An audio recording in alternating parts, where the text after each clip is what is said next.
Hello all. This is James from menwhoareabused.com with part 14 of this discussion of narcissistic personality disorder or those with pathological traits.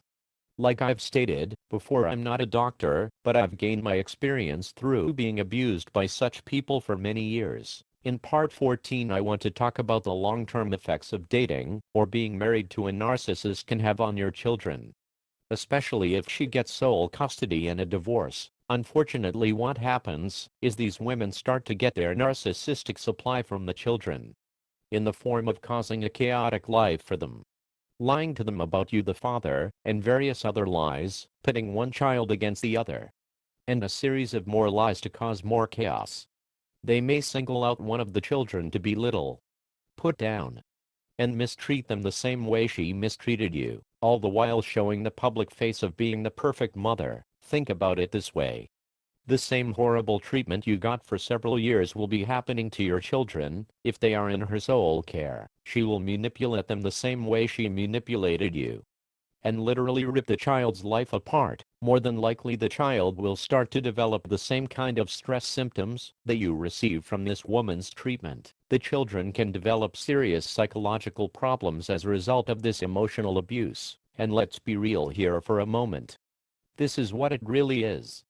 Emotional abuse. These psychological problems these children can develop range from negative pathological behavior all the way down to codependency and being a lifelong victim. The main thing that's stressful for the kids is the same thing that is stressful for the father. They feel they have no way out, that no one would dare believe them if they told these tales of their mother's behavior. Also, more than likely the mother has already covered her tracks with her neighbors, friends, co-workers and others regarding her treatment. She's not only dishing out to the father, but also the children. These women will already have their lies together to make it look like either her kids and her husband are just all around bad, and she's the lonely victim in all of this. This means no one will believe the child if they dare ask for help. If these women are masters at turning everyone against you, the husband, then it's not a far stretch they are masters at turning everyone against the children they abuse every day. On the outside, people will see these children as having a good life. On the inside, these children will live in torment.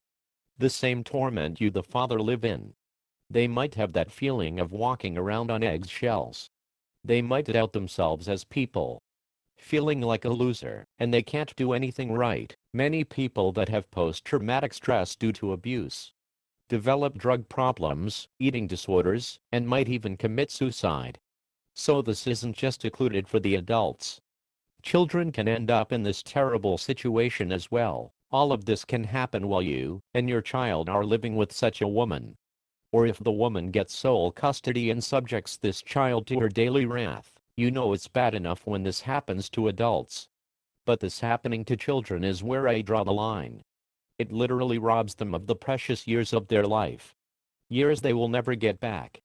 Years they should be developing themselves, all the while getting support from their parents. Abuse hurts everybody, especially children. Can this emotional abuse turn physical?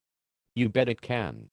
If these women think they are getting away with the emotional abuse, they might up the stakes, so to speak, and start to strike the child.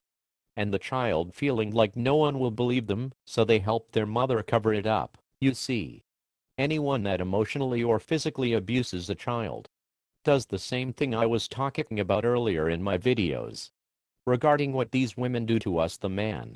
They brainwash these kids the same as they do us. They get us thinking it's our fault and we need to do what they ask to help them cover things up and keep up the perfect image. Many children, because they are impressionable, go along with this, only to cause more internal torment for them inside. Abuse is abuse is abuse. It needs to stop, and needs to stop now. The only way that will happen is if we shine a bright spotlight on the problem, so it can't hide in darkness any longer. We aren't the only ones worth saving. Our children are too. Knowledge is power. The more we learn, share, and help, the more we bring attention to this problem, and the better shot we have of getting rid of this problem. Thanks for tuning in to part 14. Be on the lookout for part 15. I will see everyone later. Bye for now. And be good to yourselves.